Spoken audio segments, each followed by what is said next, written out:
So let me introduce you to the Wobble monster here. I'll let you just hear a quick sustained note.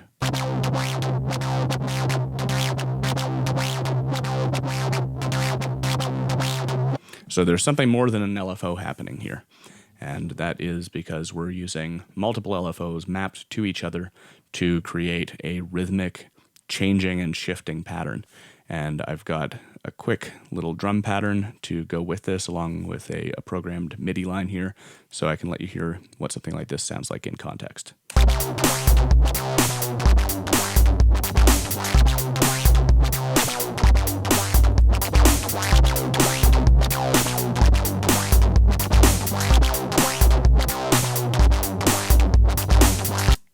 So it's a very simple pattern, but it does give you an idea of how multiple LFOs can interact together to create a very complex, rhythmic changing effect on a held note. As you can see from this MIDI pattern, we're looking at a total of 4 notes. All of the rhythmic changes are actually happening within Massive, and it's all happening because of modulation on modulation routings. So let's start having a look at how we make this patch. So to start with, we're going to pull in an instance of Massive here. And we've got our initialization preset here. So I'm just going to quickly go and adjust my voicing again. This is going to be a monophonic patch. I'm going to put it into legato triller mode again. And I'm also going to add a little bit of glide just to begin with here. So let's have a listen. Okay. I'm going to need to adjust my amp envelope. So I'm going to get rid of the attack, bring the sustain all the way up so we've got our traditional on-off envelope here. And then I'm going to go and begin setting up my oscillators. Now I'm going to use virtual analog style oscillators here. So I'm going to use square saw 1. I'm going to put it into sawtooth mode. And then just for some variation, I'm going to use square saw 2. And I'm going to put it into sawtooth with a little bit of square still. And we'll use square saw 2 again. I'll put it all the way over into saw mode here. I'm going to bring up both of these oscillators. I'm going to bring up oscillator 2 most of the way and oscillator 3 a little bit of the way. I'm going to drop oscillator 2 down an octave, and I'm going to pitch oscillator 3 up an octave. So let's have a quick listen to what we've got now.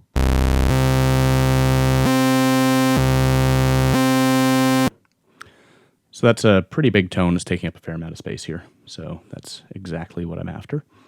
I do want a little bit of white noise as well. So I'm going to bring the color up all the way here. And I'm going to bring the amp up a little bit. And let's just have a quick listen.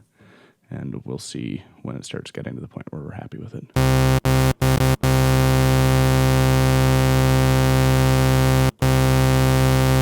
Okay, that sounds good. So next up, we're going to set up our filters. I know we're going to use filter 1. We may use filter 2 later on. So I'm going to set it up in series here. And I'm going to set everything over to filter 1 that I currently have sounding. And I'm going to set the mix over to filter 2. So now we have everything feeding into filter 1 feeding into filter 2, and then filter 2 feeding into the output. And I'm going to actually just turn off filter 2 for the time being. Filter 1, we're going to choose a different filter this time. We're actually going to choose the Daft filter, which is quite a nice filter. It's got some good analog characteristics. And I'm just going to raise the cutoff up to begin with here, so that's not really affecting our sound too much.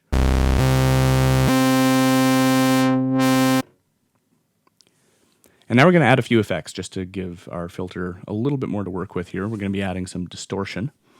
And I'm going to actually do that using insert 1 over here. But I just want to pop into my routing section, and I want to make sure that insert 1 is before filter 1. As I mentioned before, filters have a different characteristic when they're driven on the input, and Massive does actually emulate this, so I want to take advantage of it. So I'm going to add insert 1 in before the filter here, and I'm going to dial up the hard clipper, and let's just start with a couple settings here, and I'll just add it in.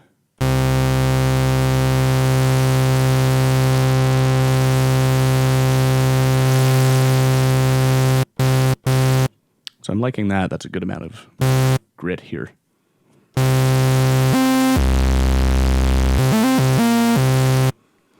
Okay, that's working, but I feel like that's adding a little bit of mud to our tone, and I'm going to compensate for that by actually using the EQ, and I'm just going to boost a little bit of the high here. It's probably a little too high in the high, so I'm going to bring down the frequency a little bit.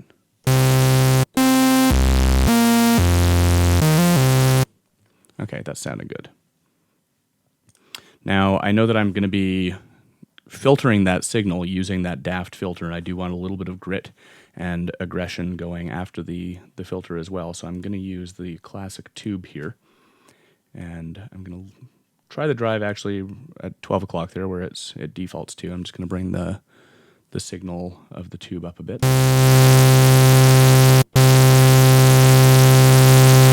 I think we can actually roll back off the clip there. Okay. So we're going to start with that as our basic setup for this patch. So really this patch is going to be all about modulation on modulation. And in order to get the effect that we want, we're going to be using a few LFOs. We're going to use LFO in the 5th slot here, an LFO in the 6th slot, and I'm actually going to switch slot 7 over to an LFO as well. And I'm going to be using them to modulate a good number of things. So to start with, we're going to actually take LFO in the 5th slot here, and I'm going to put it over to the pitch of oscillator 1. Remember, this is our mid-level oscillator. So we're going to get a little bit of a detuning effect here, but it will be controlled by the LFO as opposed to just being a beating effect that exists because of the 2 detuned oscillators. So let's have a listen.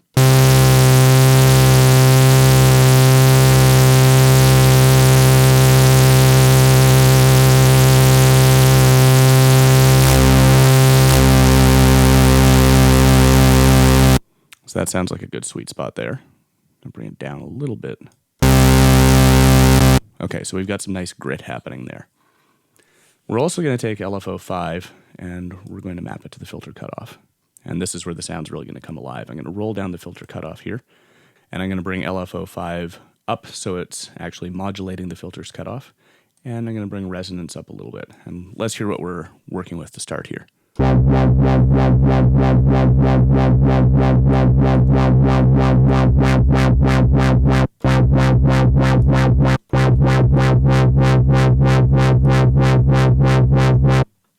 Okay, that's sounding good.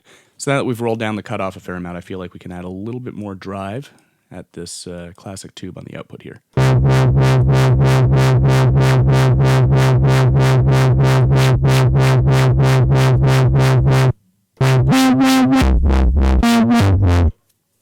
Okay, so that's sounding like a good starting point.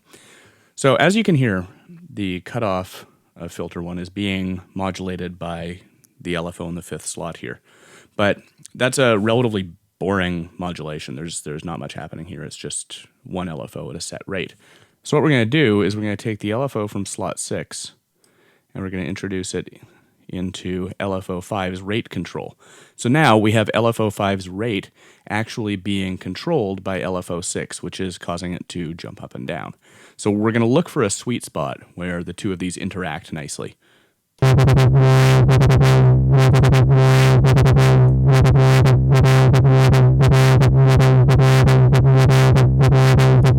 You can hear how when I adjust LFO 6's rate, LFO 5 spends longer at the peak and the valley of its rate. So it spends a little bit longer going quickly and a little bit longer going slowly. I'll just let you hear that quickly.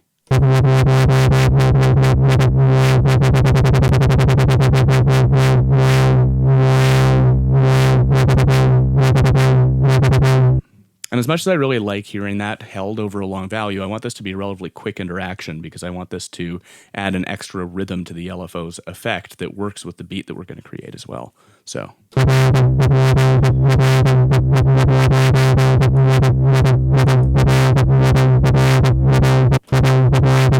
I like that. I think that's actually a really good interaction there. Let's try adding a little bit more and bring the cutoff up a little bit more.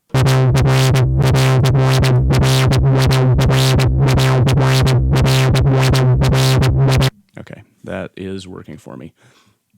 So the next thing that I want to do is I'm actually going to also adjust the crossfade here.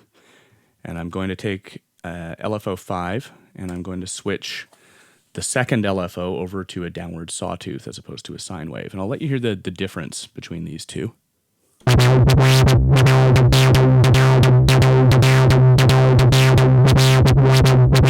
So it's a pretty drastic difference. So what I want to do is I'm actually going to have LFO 7 control the crossfade of LFO 5. So let's just start with that.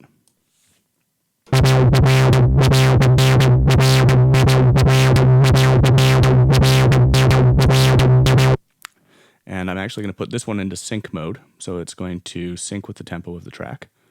I'm going to bring it up to quarter note here.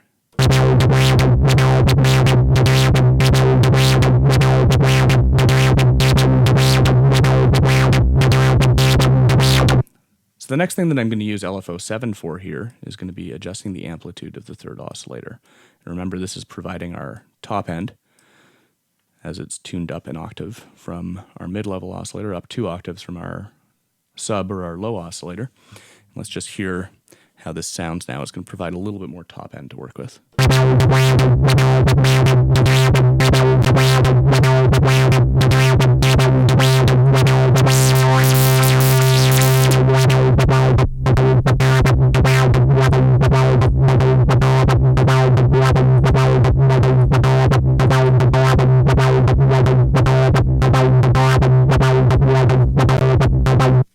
Okay, that's sounding nice. So we're going to try out one more effect here. I'm just going to add a chorus, and I'm going to have LFO 5 affect the wet dry on the chorus here. And remember, LFO 5 is this complex LFO that's being affected by LFO 6 and also LFO 7. So let's have a quick listen to what it's doing here.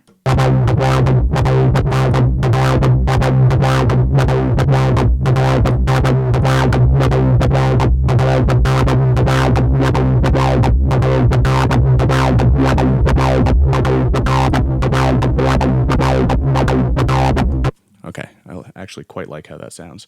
I might bring it down a little bit, just so that we don't have quite as much of the chorus effect taking up that signal there, but okay, quite like how that sounds. So I'm just going to shut down massive here, and we're going to pop back in and start adding a couple effects. So to begin with, I'm going to turn this into an instrument rack, and I'm going to rename this top line. I'm going to rename this Wobble Monster. And I'm going to add an instance of operator, which we're just going to use as a sub. So let's just have a quick listen to operator here and just make sure that we're getting what we want from it. I've got a simple sine wave here. In terms of voicing, I'm going to drop it down to monophonic again.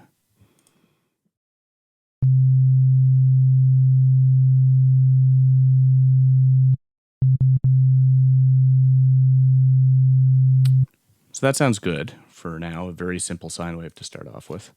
But I'm going to add a couple effects afterwards. I'm going to add a saturator, again with the a bit warmer preset, which is just going to be providing a little bit of extra grit. Not much, but a little bit. And I am going to add an instance of EQ8 because even though this is going to be our sub, I do want to make sure that we're not just blowing up our speakers at the low range here.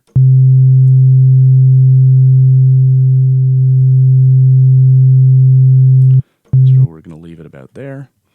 And I'm also going to turn and just get rid of all of my high frequencies here.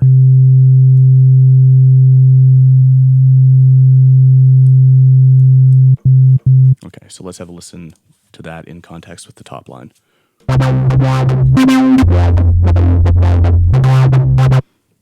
Okay, so there's a couple things that I'd like to adjust here. One is I'm going to bring the sub down a little bit. And two is I'm going to start adding some effects behind massive here.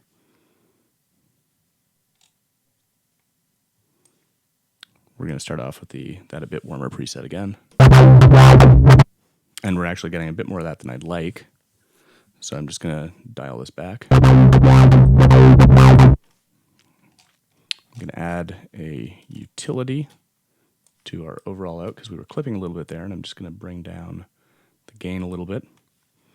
I'm also going to add an instance of EQ8 just before that saturator instance there. I'm going to use it to shave out the lower frequencies of our top line here.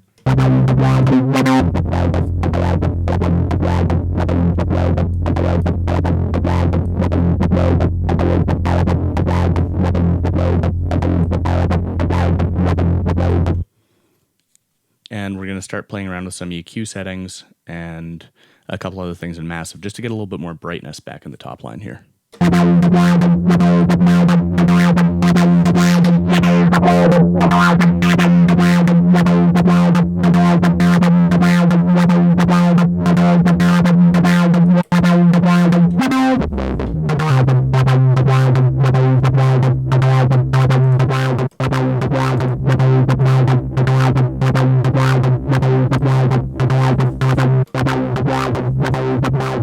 Okay, so those are balancing out a little bit better now.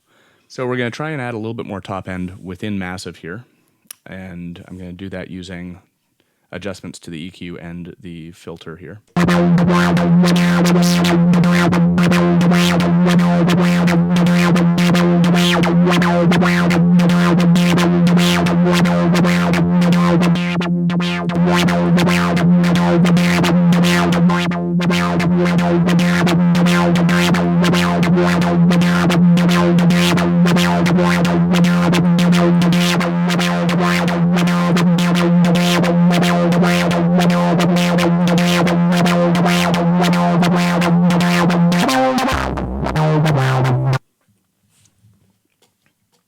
Okay, that's sounding a little bit better here.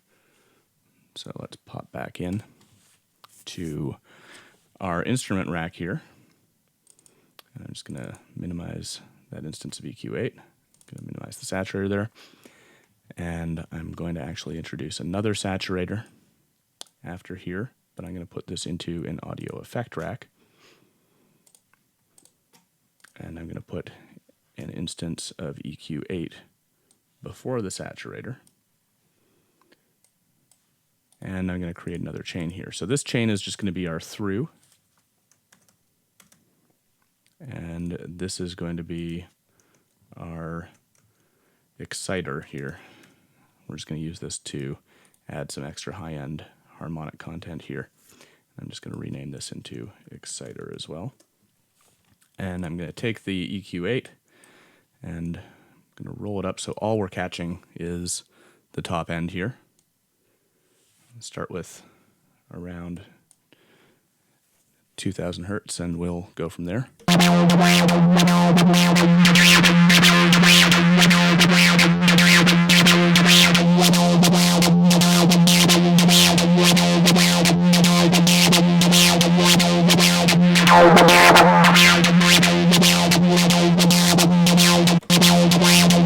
Okay, I like how that's actually working out. So I'm going to roll down the exciter a little bit in the volume control of that rack.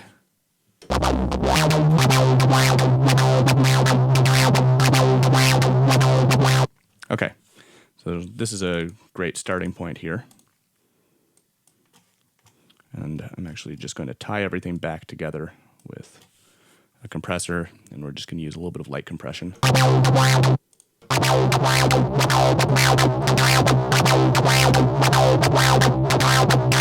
Okay, so now we're at the point where we can write a beat and start integrating this into a tune here.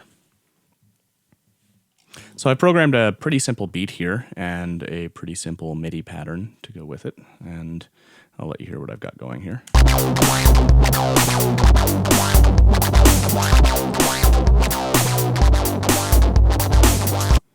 So there's a couple things here that we're going to need to adjust because it's now in context. I'm going to probably pull back on this saturator a little bit.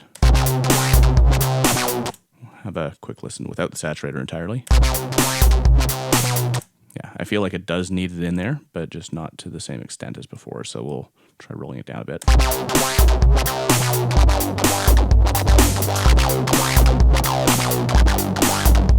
And we're just going to try try rolling down a little bit of the exciter as well.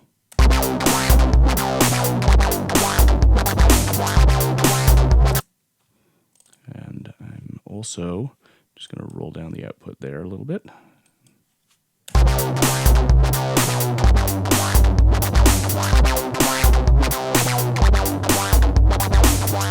So something else that a synth line like this actually benefits from is a little bit of automation on its volume as well. And there's a ton of different ways to do this. But the way that I'm going to choose to start off with here is going to be our old auto pan technique, where the phase is going to be reduced, and we're going to put it into sync mode and put it to quarter notes. So now basically this auto pan is just going to be providing a little bit of a sine wave pulse. So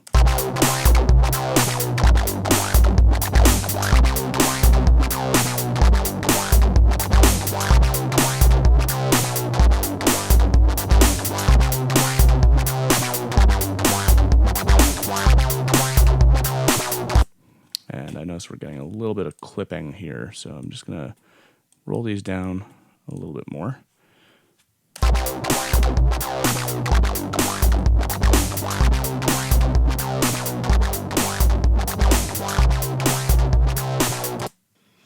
So there's a couple other little things that I'm going to adjust within Massive. I'm going to actually introduce a little bit more of LFO5 into filter cutoff here.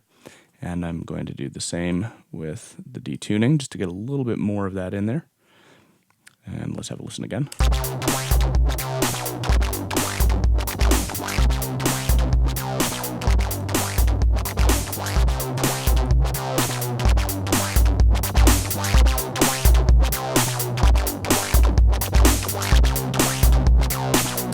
Okay, that is sounding nice and big.